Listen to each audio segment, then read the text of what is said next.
Yeah. So today, I've been pretty busy cleaning, and right now I'm waiting for Allison to get home from school, and I'm making some strawberry syrup because that's what she loves. We make Italian sodas. I've showed you guys how to make them before, and they are an addiction for real. And I just want to come on here and like tell you guys, I'm so proud of myself that the growth that I have been making, like in the way of my reactivity. People who used to, like before, I was very easy to get a reaction out of. I mean, I was hot, I was quick. I was always ready to fucking, and that's trauma. That was the trauma of my life that I had to endure, of the situation always changing. You never know who, my mom and my stepdad, you never know where their mood was. If one day they liked you, the next day they hated you, and you were the worst thing to ever, like, come across this earth. Like, that's how they treated me. I mean, maybe, trauma is weird. Maybe it wasn't that serious, but that's exactly how I felt. That's how I internalized those moments. And I was a people pleaser for a long fucking time, you guys. Oh my God, was I a people pleaser?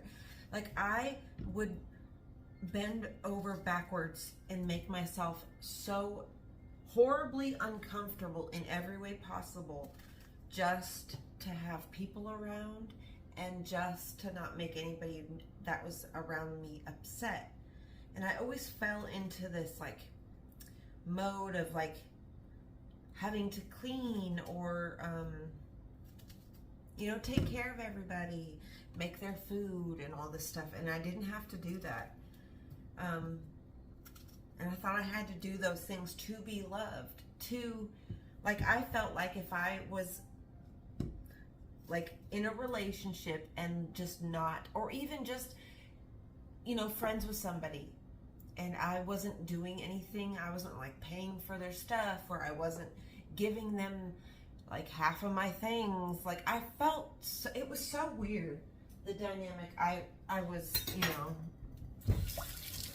that I don't know how that happened, but slowly with the help of Mark, not really active help but more passive help, how he has allowed me to get out of survival mode, and I'm deeply, deeply, deeply grateful for him for that opportunity. Really, like, I was never able to sit and chill before. I definitely was never able to like sit and chill with myself. I had to be with somebody, it didn't matter who, or I had to be fucked up just to like exist, because that's how like painful it was, the memories and all the stuff, and that's not me anymore. It took years and years. Now, don't get me wrong, it took me a lot of years. I'd say like five or 6 years of just being with myself, literally not having any friends, no, nothing, just really delving into like myself and the things that, struck a fancy that day. Like, I would follow those little things, and I started to, do art, and because before I would always tell myself, like, I would not do art, but I was not allowing myself to do the art. I was like telling myself that I wasn't creative, that I didn't know how to do that. And I also felt it, I don't know, there's this weird sense of like, I'm not an artist, I'm not getting paid for my art, so I cannot call myself an artist, which is false. Like, and that goes really with anything. Like, you can call yourself a lot of things, but you know what I mean. So yeah, it was just allowing myself to like go into myself and figure myself out and find myself center of peace, and my reactions, like, he came over just now. I asked him yesterday he bought me a brand new weed eater, but I don't know how to start it. He just gave it to me and was like, there you go. He didn't try to, like, help me put the gas in it, nothing. There was no help afterwards. And so I was struggling, and I asked him yesterday, I said, can you please help me with this, because I don't know what the hell I'm doing. I read the instructions, I still don't know what the hell I'm doing. I don't know if I'm doing it wrong. He said, yeah, I'll come over. Well, he comes over, it's pouring rain. You know, it's spring here in Appalachia. Like, sometimes it's raining, sometimes it's not. It's whatever. He comes over, it's pouring rain. He goes, oh, I'll come back when it stops raining. As soon as he leaves, it stops raining. Like, literally, it was like, oh my God. And then, so at that point, I was just like, you know what, just forget it. I'll find somebody, I'll pay somebody.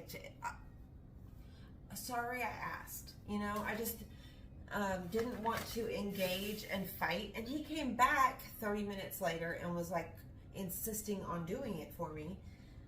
And he started like calling me crazy because I wasn't reacting the way I used to.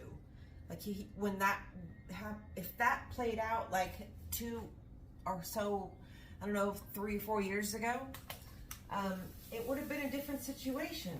I would have been freaking out and like throwing shit and like calling him names and cussing and screaming and like making an utter fool of myself, really. And he would be sitting there with the smug reaction, that smug look on his face. And so I said, you know, that's okay. I didn't even, I barely even raised my voice. And it seemed like he glitched, you know, like he didn't know how to handle me not reacting the way I usually always do. And, yeah.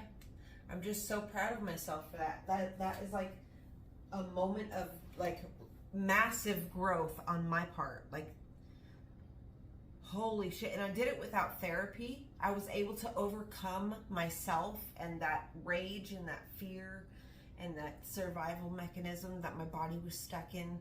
I was able to overcome it, you know, just by doing all the things they teach you to do in therapy. Like, I spent a lot of my life in therapy, so I know a lot of the techniques. Well, at least the old ones. I don't know any new ones.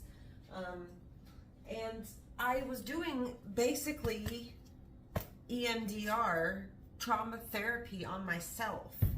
And it worked, you guys. It's amazing. It's amazing the resilience and the power that your brain holds and that your body holds to heal itself and to overcome massive damage. Because I'll tell you guys, the person I am today and the person I was 10 years ago, not even the same species. Okay? Seriously. I don't even look the same. Like, it's crazy how much growth I've made, and I'm just so proud of myself, and so I wanted to share that with you guys. Yeah, I'm making this syrup, this here strawberry syrup. Allison that bus should be coming down the road any minute. And I'm making broccoli and beef and white rice for dinner. Oh, let me show you guys. Do you guys remember the cat Charles that kind of,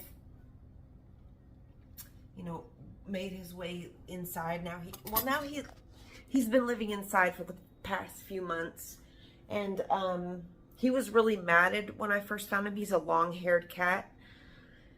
Let me show you him. Charles. Hi, Charlie. Look how good he looks. Look at his fur. We got all the mats off both sides. He's a little dirty still because he, you know, goes outside and stuff. And he's an orange cat, so he just, every single day, twice a day, 3 times a day sometimes, I have to wipe the boogers out of his nose.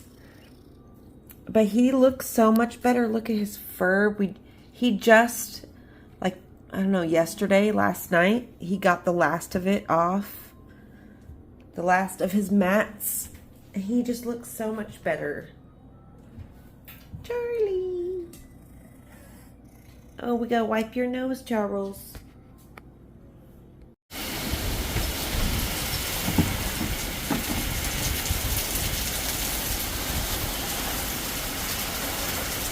Holy shit.